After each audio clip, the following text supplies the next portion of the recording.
തലസ്ഥാന നഗരത്തിലെ ബി.ജെ.പിയുടെ ഭരണം തടയാൻ സി.പി.എമ്മും കോൺഗ്രസും ചേർന്ന് മേയർ സ്ഥാനത്തേക്ക് പൊതു സ്വതന്ത്രനെ നിർത്തുവാനുള്ള ആലോചന തുടക്കത്തിലെ പൊളിയുന്നു. മന്ത്രി വി ശിവൻകുട്ടി അടക്കമുള്ളവർ തുടക്കത്തിൽ ബി.ജെ.പിയെ ഭരണത്തിൽ നിന്നും മാറ്റി നിർത്താൻ ശ്രമിക്കുന്ന തരത്തിലുള്ള ചില പരാമർശങ്ങൾ നടത്തുകയുണ്ടായി. പക്ഷേ എൽ.ഡി.എഫുമായി സഹകരിക്കുന്നത് അടുത്ത നിയമസഭാ തെരഞ്ഞെടുപ്പിൽ ആത്മഹത്യാപരമാണെന്ന് തിരിച്ചറിഞ്ഞ യു.ഡി.എഫ് കൈകൊടുത്തില്ല എന്നതാണ് സത്യം. ഇതോടെ യു.ഡി.എഫുമായി സഹകരിച്ച് ഭരണം പിടിക്കാനില്ലെന്ന പ്രസ്താവനയുമായി സി.പി.എമ്മിന്റെ സംസ്ഥാന സെക്രട്ടറി തന്നെ രംഗത്തെത്തി.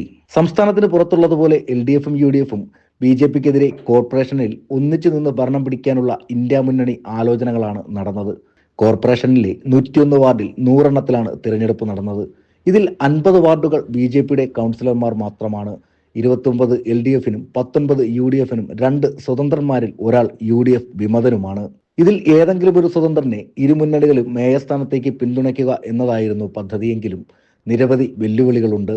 2 സ്വതന്ത്രന്മാരുടെ പിന്തുണ കൂടി കിട്ടിയാലും 50 വാർഡുകളെ വരുന്നുള്ളൂ.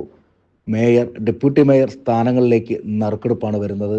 മാറ്റിവെച്ചിട്ടുള്ള വിഴിഞ്ഞം വാർഡിലെ തിരഞ്ഞെടുപ്പ് നടക്കുമ്പോൾ ബി.ജെ.പി ജയിക്കാൻ സാധ്യത വളരെ കുറവാണ്. ഇവിടെ കൂടി ജയിച്ചു കഴിഞ്ഞാൽ 51 വാർഡിന്റെ ഭൂരിപക്ഷത്തിൽ ഇന്ത്യ മുന്നണിക്ക് ഭരണം നിലനിർത്താമെന്നതായിരുന്നു തന്ത്രം. പക്ഷേ ബി.ജെ.പിക്കെതിരെ എൽ.ഡി.എഫിനൊപ്പം ചേർന്നാൽ 6 മാസം കഴിഞ്ഞ് നടക്കുന്ന നിയമസഭാ തെരഞ്ഞെടുപ്പിൽ ഇത് തിരിച്ചടിയാകുമെന്നാണ് വിലയിരുത്തൽ. ഇതോടെ ചർച്ചയ്ക്ക് പോലും നിൽക്കാതെ യു.ഡി.എഫ് പിന്മാറുകയായിരുന്നു. ന്യൂസ് ഡെസ്ക് വിസ്മയ ന്യൂസ്.